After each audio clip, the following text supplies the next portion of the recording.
इस वक्त अगर अशतर साहब आप देखें तो मुख्तलिफ जो हैं वो सुप्रीम कोर्ट के फैसले के बाद सवालात उठाए जा रहे हैं।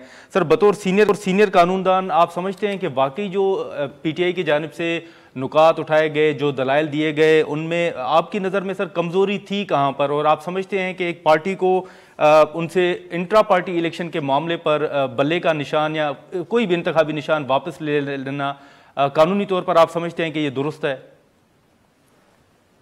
जी देखिए, आप अगर याद करेंगे तो जो पार्टी के इलेक्टेड चेयरमैन जिनके मुतालिक कहा जा रहा था कि वो नौ मुंतखब चेयरमैन हैं, जो कि इलेक्शन बाद में कहा गया कि वो शैम था, बैरिस्टर गौर साहब, वो ही इज ऑल्सो लॉयर। वो कह रहे थे कि हमें पूरी उम्मीद है, पूरा शफाफ हेयरिंग हो रही है, बहुत अच्छा हो रहा है और हमें सुप्रीम कोर्ट से तवक्को है कि वो हमारे हक में फैसला देंगे। अब जब हक में फैसला नहीं आया तो फौरी तौर पे जिस तरीके से उनका रिएक्शन था, वो रिएक्शन इट वाज कंटेम्पचुअस।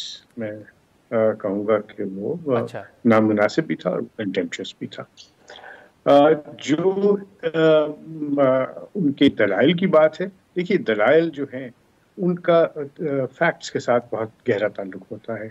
दलाइल जो है वो तो कानूनी बातें होती हैं, लेकिन उनके पीछे जो फैक्ट्स और हकायक हैं वो अगर सही ना हो तो कोई दलील काम नहीं आती।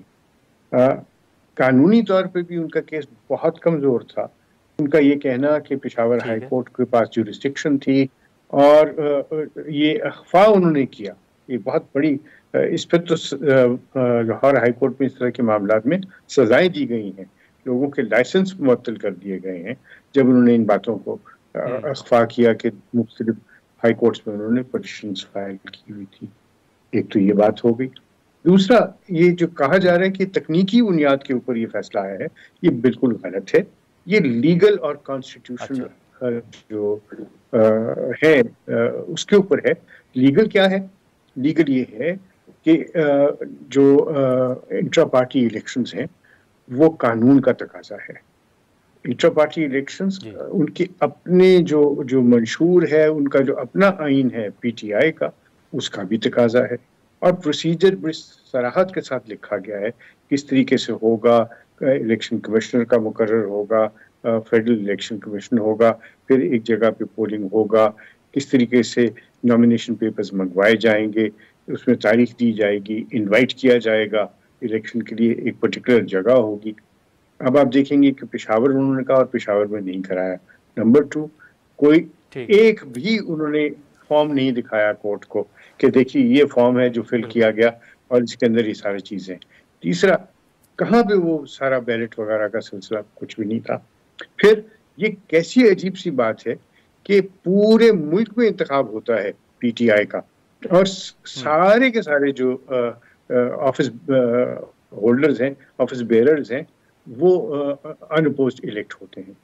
ये अजीब बात है कि नहीं? ये कोइंसिडेंस तो नहीं हो सकता। फिर कहाँ पे ये सारा पोल वगैरह का सिलसिला हुआ? ऐसा नहीं होता कि आप सर्टिफिकेट एक दे दें तो वो काफी है, नहीं। और खास तौर पे जहाँ पे 14 अरकान ने कहा कि ये इलेक्शन नहीं हुआ, या तो किसी ने इसको कंटेस्ट ना किया हो या किसी ने इसको चैलेंज ना किया हो। असल बात तो ये है कि there was a challenge from the party within, और उनका ये कहना कि ये पार्टी के मेंबरान नहीं है।